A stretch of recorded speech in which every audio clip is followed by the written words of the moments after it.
getting muddy. So welcome everybody, I'll be your guide today. My name is Michael. Hey, so out there it ain't quite a paved road, it's quite bumpy. She ain't quite a Cadillac, so hold on to your belongings and your children. This swamp buggy was the frame off of a school bus that they put on top of it, they built on top of it to make the buggy. Got a small block Chevy in her, goes a whopping 7 miles an hour, so hold on. Cool. This is nothing yet. He's got no hands on the wheel. Is that a bear? That's a deer. It was a deer. Look at that. Going for a swim. Yeah, that's about as big as they get around.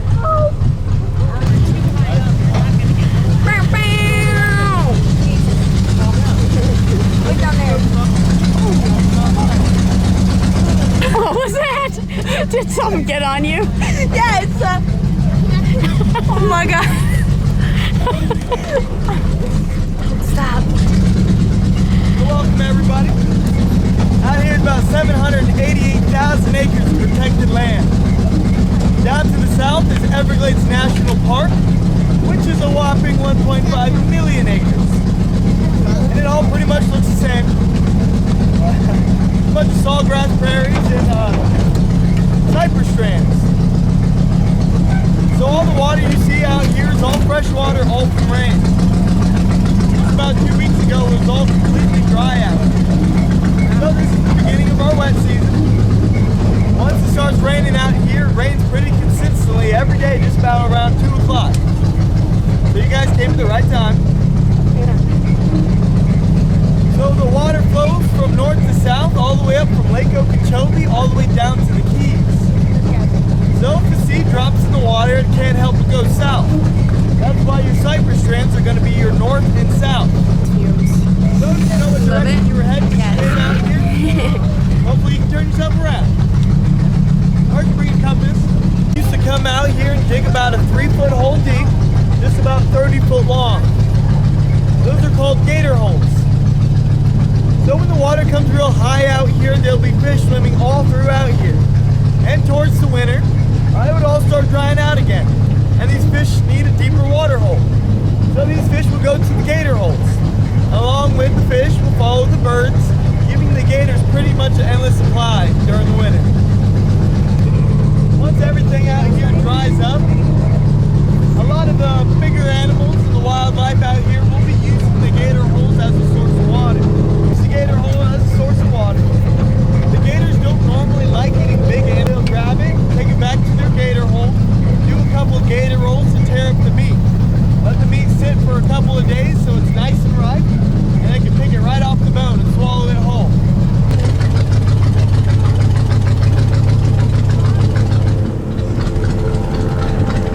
So this right here is where a black bear had laid down the grass in order to make a bed.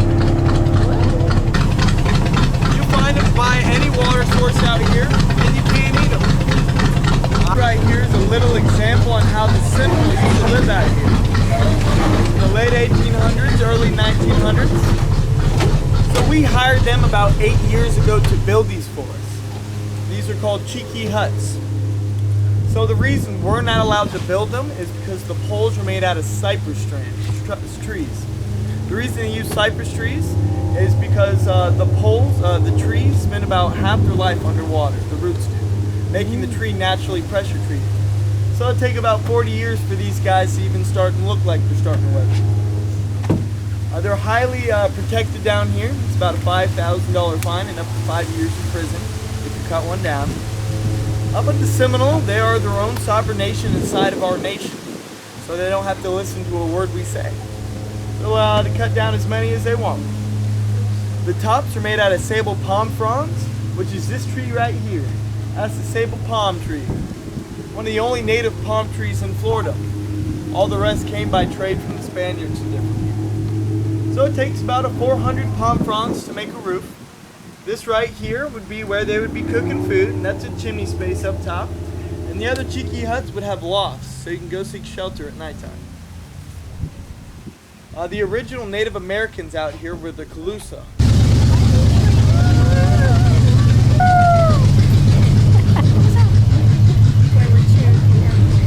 These right here are called black bears. bears out here are natural born climbers, so if you're running from one, don't climb a tree. They are also scavengers, so don't play dead. Hopefully you're not the slow man in the group. But they are mainly herbivores, so if one's coming after you, that's because you were messing with her babies, or she's just quite curious. In which case, you would stand as tall as possible and start yelling. Sorry for you short people, might not work. But we do get a lot of bears out here. So if one's in our trash, we just kind of charge it, start yelling, and they're pretty skittish, they'll run away. But we're wild men out here, so I wouldn't suggest that. Because a lot of women don't want to come out here in the swamp. All them honeys not here. Yeah, no honey.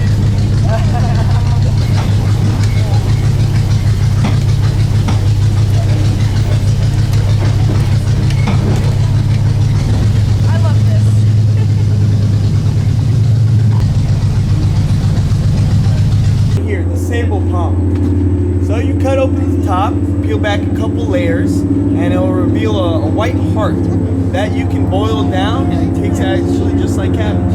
That's why we call them swamp cabbage out here. So these are a little unpractical to get to if you're stuck out here. So you might want to go through these little short ones out here. So this will have a heart in them. They're a lot smaller, but you can't eat them. You probably waste more calories though, trying to get to it than in taking calories. So it's kind of like a last resort out here. Another food source are these ferns. There's some back here. If they got real squiggly leaves on them and they're nice and green, you can't eat those. They actually taste just like green beans. It's like my third option out here. Pretty good. Are there any like venomous spiders out here? Yeah, plenty. Yeah, just about everyone you can think of. Well, there's a lot more non-venomous spiders. We got one of the strongest webs in the world.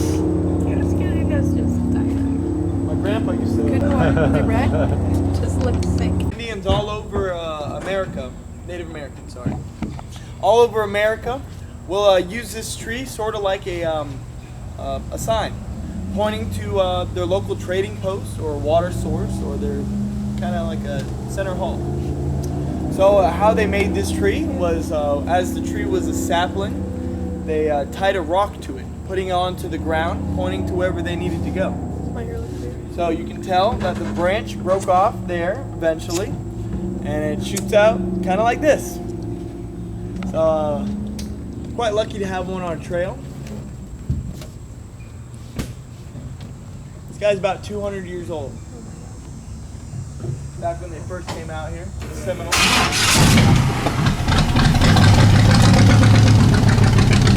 Oh my God! Oh my God! Oh my God! Yeah, We gotta go under that. Out here. See all that? Alright, we will. Drop it. Go! Screw the shot! Was it not poisonous? Not poisonous, no. They get a little bit bigger than that, but that guy's probably fully grown. I love wild. Oh, it's coming down. Oh, it's coming down. I want to go back to see her, right?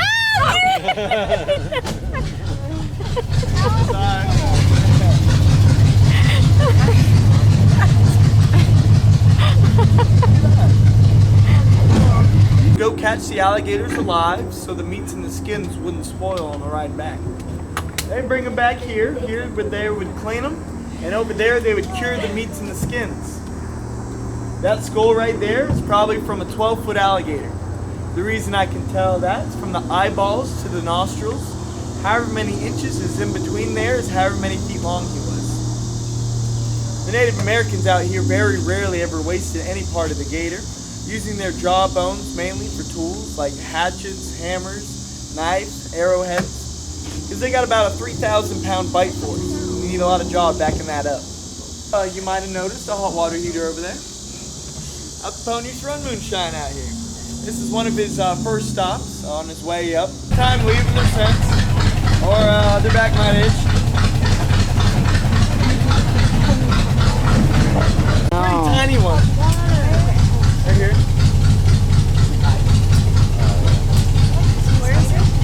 Ah. I'll bring you closer to it. Oh no.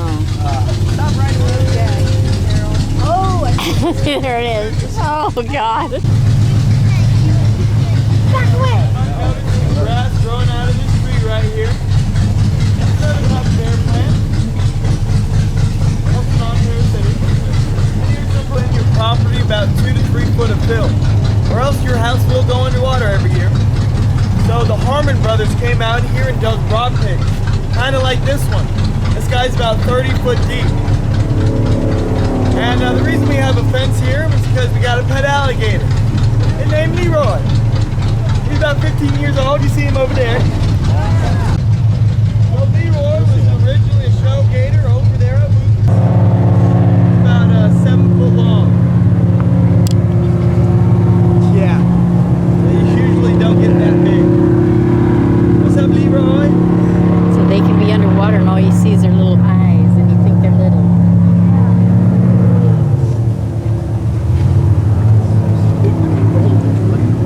Somebody. So gators are actually great fence climbers. Oh, no.